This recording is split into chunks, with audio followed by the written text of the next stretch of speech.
একজন হাফেজ নাকি 40 জন আত্মীয়কে জান্নাতে নিয়ে যেতে পারবে, কথাটা কতটুকু সঠিক? আমি এক যুবক, বিশেষ কোন আমলটি করলে কিয়ামতের ময়দানে আরশের ছায়ায় আশ্রয় পাবো। প্রাপ্তবয়স্ক মেয়েরা কোনো খুশির খবরে বাবাকে জড়িয়ে ধরতে পারবে কিনা? একজন হাফেজ নাকি 40 জন আত্মীয়কে জান্নাতে নিয়ে যেতে পারবে, কথাটা কতটুকু সঠিক? নির্ভরযোগ্য সূত্রে একজন হাফেজ 40 জন আত্মীয়কে জান্নাতে নিয়ে যাওয়ার বিষয়টি প্রমাণিত নয়। তবে এ বিষয়ে একটি বর্ণনা পাওয়া যায়, যেটি কিছুটা দুর্বল সূত্রে বর্ণিত হয়েছে। বর্ণনাটার নির্যাস হলো এরকম: যে ব্যক্তি কোরআন কারীম তেলাওয়াত করবে এবং মুখস্থ করবে, অর্থাৎ কোরআন কারীমকে হেফাজত করবে, সংরক্ষণ করবে আমলের মাধ্যমে, মুখস্থ করার মাধ্যমে, আল্লাহ তাআলা তাকে জান্নাতে প্রবেশ করাবেন। এবং 10 জন ব্যক্তি তার পরিবারের মধ্যে, তার আত্মীয়স্বজনের মধ্যে 10 জন ব্যক্তির উপর তার সুপারিশ গ্রহণ করা হবে, যাদের জাহান্নামের নির্দেশ দেওয়া হয়েছিল। এটি ইবনে মাজাহ বর্ণিত হয়েছে আলী ইবনে আবি তালিব রাদিয়াল্লাহু তাআলা আনহুর বর্ণনায়, কিন্তু এর সনদ খুবই দুর্বল। শুধু দুর্বল না, বরং খুবই দুর্বল। এজন্য আসলে একজন হাফেজ 40 জন আত্মীয় স্বজনকে, এমনকি 10 জন আত্মীয় স্বজনকে জান্নাতে নিয়ে যাওয়ার বিষয়টিও কোরআন হাদিসের আলোকে সাব্যস্ত বলা যায় না। আমি এক যুবক, বিশেষ কোন আমলটি করলে কিয়ামতের ময়দানে আরশের ছায়ায় আশ্রয় পাবো।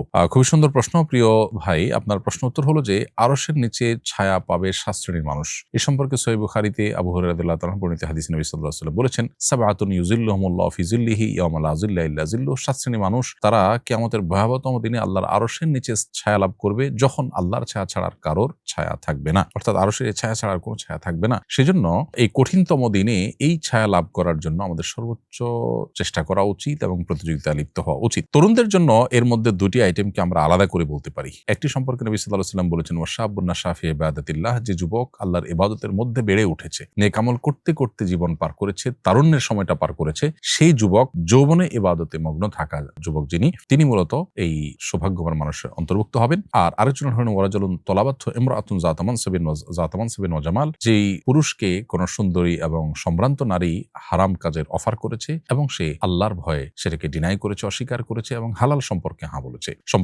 বলেছে। তো এইরকম মানুষ, এটাও তরুণদের জন্য আমরা বলতে পারি। তাহলে তরুণদের জন্য দুটি আইটেম স্পেশাল বলতে পারি অনেকটা, 7 শ্রেণীর মানুষের মধ্যে যারা আরশের নিচে ছায়া পাবে কিয়ামতের দিনে। আর বাকি যে মানুষগুলো আছে তারা হলেন, একজন হলেন ন্যায়পরায়ণ শাসক, আরেকজন হলেন যার অন্তর মসজিদে সবসময় ঝুলন্ত থাকে, আরেক শ্রেণীর মানুষ হলেন যারা পরস্পরকে একে অপরকে ভালোবাসেন আল্লাহর জন্য, একত্র হন আল্লাহর জন্য এবং পৃথক হয়ে যান সেটাও আল্লাহর খাতিরে হয়ে থাকেন। আরেকজন যিনি আল্লাহর রাহে দান করেন এবং খুব সংগোপনে দান করেন, এমনভাবে দান করেন যে তার বাম হাতে দান করলে ডান হাত পর্যন্ত জানে না, অথবা ডান হাতে দান করলে তার বাম হাত পর্যন্ত জানে না। আরেক প্রকার বা সর্বশেষ প্রকার হলেন ওই ব্যক্তি, যে ব্যক্তি আল্লাহ তাআলাকে স্মরণ করেন নির্জনে এবং আল্লাহর ভয়ে, আল্লাহর ভালোবাসায় অশ্রুসিক্ত হয়ে পড়েন। তো এই 7 শ্রেণীর মানুষের অন্তর্ভুক্ত হওয়ার আমাদের চেষ্টা করা উচিত। আল্লাহ তাআলা আমাদেরকে তৌফিক দান করুন। আপনাকে আমি নাসিহা করব যে আপনি এই 7 শ্রেণীর মধ্যে অন্তর্ভুক্ত হওয়ার চেষ্টা করবেন। যুবকদের জন্য দুটি বিষয় স্পেশাল হলেও বাকি বিষয়গুলো যুবকদের জন্য প্রযোজ্য। অতএব আরশের নিচে ছায়ার বিষয়টি তরুণদের বিশেষভাবে অর্জনের জন্য সর্বোচ্চ মুসলিম তরুণদের চেষ্টা করা উচিত। গর্ভবতী নারী কি বসে সালাত আদায় করতে পারবে? সাধারণ অবস্থায় দাঁড়িয়ে নামাজ পড়া ফরজ। দাঁড়িয়ে নামাজ পড়া সবার জন্য ফরজ। গর্ভবতী নারী, তার জন্য দাঁড়িয়ে নামাজ পড়া সাধারণ অবস্থা ফরজ। যদি তিনি দাঁড়িয়ে নামাজ পড়তে অপারগ হন, অপারগ বলতে যদি তিনি দাঁড়িয়ে নামাজ পড়েন তাহলে পড়ে যেতে পারেন, সে আশঙ্কা জোরালো আছে, রিস্ক হতে পারে, বা এত দুর্বল যে দাঁড়ানোর শক্তি নাই বা দাঁড়িয়ে থাকার মতো অবস্থা নেই, তাহলে তিনি বসে নামাজ পড়তে পারবেন। আর যদি মনে হয় যে না, কিছুটা দাঁড়িয়ে পারবেন, রুকু সিজদা পারবেন না, তাহলে দাঁড়ানোটা দাঁড়িয়ে পড়বেন, বাকিটা তিনি চেয়ারে বা কিছুতে বসে পড়বেন। অর্থাৎ এক কথায় অপারগ বলতে যা বোঝায় সেই পর্যায়ে যদি যায়, তাহলে সেক্ষেত্রে তিনি এভাবে সালাত আদায় করতে পারবেন, অর্থাৎ বসে সালাত আদায় করতে পারবেন। শুধুমাত্র গর্ভবতী হয়েছেন, একটু অসুবিধা হয়, এটার উপরে ভিত্তি করেই তিনি বসে সালাত আদায় করতে পারবেন না। সত্যিকারের অপারগ হওয়ার আগ পর্যন্ত এই সুযোগ গ্রহণ করা সঠিক হবে না। প্রাপ্তবয়স্ক মেয়েরা কোনো খুশির খবরে বাবাকে জড়িয়ে ধরতে পারবে কিনা? উত্তর হলো হ্যাঁ, পারবে। তবে মাথায় রাখতে হবে যে বাবা তিনি একজন পুরুষ মানুষ।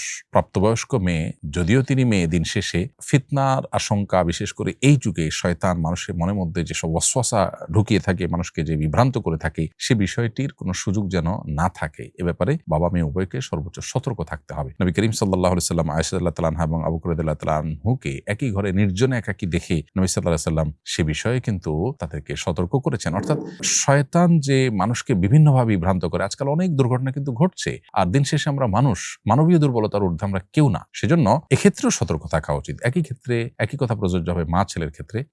পরস্পরকে আলিঙ্গন করা, স্পর্শ করা, এগুলো জায়েজ, কিন্তু সেটা সর্বোচ্চ সতর্ক থেকে যে কোনো প্রকার ফিতনার দ্বার উন্মোচন হতে না পারে, এবং যতটুকু জড়তা না হলে নয় ততটুকু জড়তা মেনটেন করা উচিত সব ক্ষেত্রেই।